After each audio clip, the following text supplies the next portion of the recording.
ഞാൻ ടോളിൻ്റെ അടുത്താണ് എൻ്റെ താമസം. വെട്ടിച്ചിറ ടോളിൻ്റെ അടുത്താണ്. അവിടെ ഞങ്ങൾ സ്കൂളിലേക്ക് പോകുന്ന കുട്ടികൾക്ക്, മദ്രസക്ക് പോകുന്ന കുട്ടികൾക്ക് നടന്നു പോകാൻ പറ്റാത്തൊരവസ്ഥയുള്ളത്. കുട്ടികൾക്കെന്നല്ല, ആർക്കും നടന്നു പോകാൻ പറ്റാത്ത അവസ്ഥയുള്ളത്. അവിടെ നടന്നു പോകുന്ന സ്ഥലമാണ് ഇപ്പോൾ ഈ ഓട്ടോറിക്ഷയ്ക്കും ടൂ വീലറിനും അവർ വിട്ടുകൊടുത്തത്.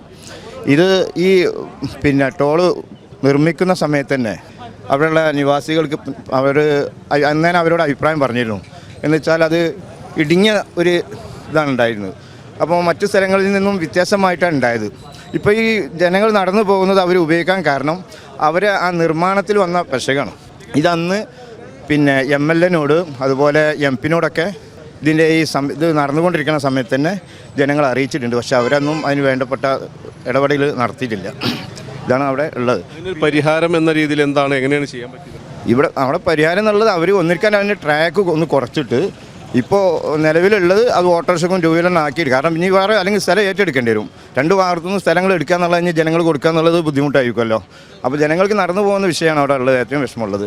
അപ്പോൾ അതിന് അവർക്ക് സംസാരിച്ച് അവരന്ന് ഞാൻ മുന്നത്തെ ഒരു മാനേജർ വന്നപ്പോൾ അവർ പറഞ്ഞ് നാഷണൽ ഹൈവേൻ്റെ അതോറിറ്റിയുമായിട്ട് സംസാരിച്ച് അന്ന് തീർക്കേണ്ടതെന്നു. അത് നിങ്ങൾ ഇടപെടാത്തതിൻ്റെ സമയത്ത് ഇടപെടാത്ത പ്രശ്നമാണ് നടന്നതെന്നാണ് അവർ പറഞ്ഞത്.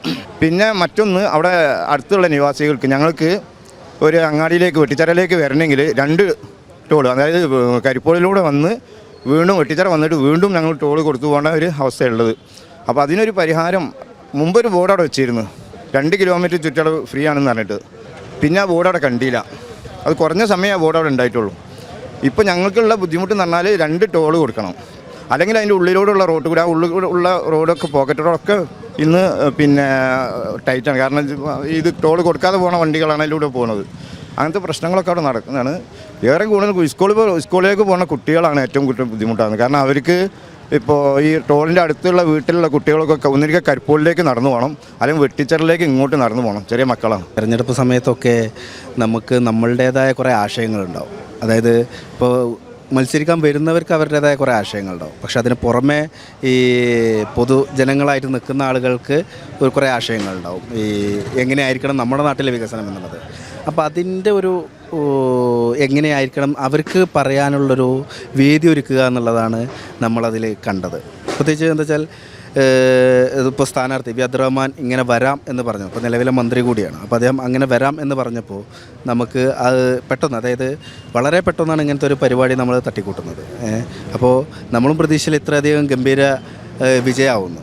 കാരണം അദ്ദേഹം വന്ന് മറുപടി പറഞ്ഞപ്പോൾ എല്ലാ മേഖലയിലും, ഇപ്പോൾ നമ്മൾ ഉന്നയിച്ച എല്ലാ ആളുകൾ, ഈ പൊതുജനങ്ങൾ ഉന്നയിച്ച എല്ലാ മേഖലയും തൊട്ടിട്ട് അതുമായി ബന്ധപ്പെട്ടുള്ള മറുപടികളിൽ അതൊക്കെ എല്ലാം ചെയ്യുമെന്ന് പ്രതീക്ഷയിൽ ജയിച്ചു കഴിഞ്ഞു കഴിഞ്ഞാൽ അങ്ങനെ ചെയ്യുമെന്ന് അറിയിച്ചു കഴിഞ്ഞിട്ടാണ് നമ്മൾ.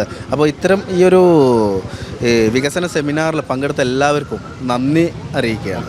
വികസന സെമിനാർ തീർച്ചയായിട്ടും സ്വതന്ത്രമായി സംഘടിപ്പിച്ച ഒരു പരിപാടിയാണ്. അത് ഈ ആദവനാട് മേഖലക്കകത്ത് ഉണ്ടായിട്ടുള്ള വികസനങ്ങളെക്കുറിച്ച് ജനങ്ങൾക്ക് പറയാനും വരും കാലത്ത് അവർ കാണുന്ന സ്വപ്നങ്ങൾ അവതരിപ്പിക്കാനുമുള്ള ഒരു സദസ്സായിട്ടാണ് സംഘടിപ്പിച്ചത്. സ്വാഭാവികമായിട്ടും ഈ പ്രദേശത്തെ വിവിധ മേഖലകളിലുള്ള തൊഴിലാളികൾ അതിൽ പങ്കെടുത്തു. അതാണ് ഏറ്റവും പ്രത്യേകത. അതിലെല്ലാ മേഖലകളിലുള്ള തൊഴിലാളികളും ജനങ്ങളും അതിൽ പങ്കെടുത്തവരുടെ വിഷയങ്ങൾ അവർ കൃത്യമായി അവതരിപ്പിച്ചു. ഈ കാലത്തും ഈ എന്താ പറയുക, വളരെ പിറകോട്ട് പോകുന്ന ഈ അവസ്ഥയിലേക്ക് നമ്മുടെ മണ്ഡലം മാറുന്നു എന്നുള്ളതാണ്. ഒരുപക്ഷെ ആ ജനപ്രതിനിധിയുടെ കഴിവുകേടായിരിക്കാം തൊട്ടപ്പുറത്ത് ഉള്ള അതേ രാഷ്ട്രീയ പാർട്ടിയുടെ പ്രതിനിധീകരിക്കുന്ന ജനപ്രതിനിധികൾ നടത്തുന്ന വികസനത്തിലേക്ക് അദ്ദേഹത്തിന് എത്താൻ കഴിയാത്തത് അദ്ദേഹത്തിൻ്റെ കഴിവുകേടായിട്ടാണ് ഈ ഇവിടുത്തെ ജനങ്ങൾ കണ്ടുകൊണ്ടിരിക്കുന്നത്. അതിനെതിരെയുള്ള ഒരു കഴിവുള്ള ഒരു മനുഷ്യനെ, ഒരാളെ തിരഞ്ഞെടുക്കണമെന്ന് ഈ നാട്ടുകാർ ഇപ്പോൾ തന്നെ സമ്മതിച്ചിട്ടുണ്ട്. ഞങ്ങളൊക്കെ ക്ഷണിക്കാതെ തന്നെ ഞങ്ങളുടെ സ്വീകരണ കേന്ദ്രങ്ങൾ, ഇന്നലെ നമ്മുടെ പഞ്ചായത്തിനകത്ത് നടത്തിയിട്ടുള്ള 10 സ്വീകരണ കേന്ദ്രങ്ങൾ ഒന്നൊന്നിനും മികച്ചതായിരുന്നു. മറ്റൊരു പരിപാടി ഏറ്റിട്ട് അങ്ങോട്ട് പോകാൻ അദ്ദേഹം പല തവണ ശ്രമിച്ചിട്ടും ഈ ആൾക്കൂട്ടം കണ്ട് പോവാതെ അത് ക്യാൻസൽ ചെയ്യുന്ന സാഹചര്യം വരെ ഉണ്ടായി. അപ്പം അത്തരത്തിലേക്ക് ജനങ്ങൾ ഒഴുകിയെത്തിക്കൊണ്ടിരിക്കുകയാണ്. നമ്മുടെ പഞ്ചായത്തിനകത്ത് എൻ്റെ പ്രതീക്ഷയനുസരിച്ച് ഈ രീതിയിലാണെങ്കിൽ വലിയ ലീഡ് പിടിക്കുന്ന രീതിയിൽ ഈ തെരഞ്ഞെടുപ്പ് മാറും. ഇടതുപക്ഷത്തിന് ലീഡ് പിടിക്കുന്ന രീതിയിലേക്ക് ഈ തെരഞ്ഞെടുപ്പ് മാറും. അത് ഇവരുടെ പ്രവർത്തനത്തിൻ്റെ കൂടി ഫലപ്രദമായിട്ടാണ് അങ്ങനെ സംഭവിക്കുന്നത് എന്നുള്ളതാണ് ഏറ്റവും കൂടുതൽ പ്രധാനമായിട്ടും സൂചിപ്പിക്കാനുള്ളത്. ആദവനാടിൻ്റെ സമഗ്ര വികസനം എന്തായാലും നിർബന്ധമായിട്ട് വേണ്ടൊരു സംഭവമാണ്. ആദവനാട് ഇപ്പോഴും ഒരുപാട് കാലങ്ങളായിട്ട് സ്ഥിരമായിട്ടൊരു പാർട്ടി ജയിച്ചു പോകുന്നൊരു പ്രദേശമാണ്.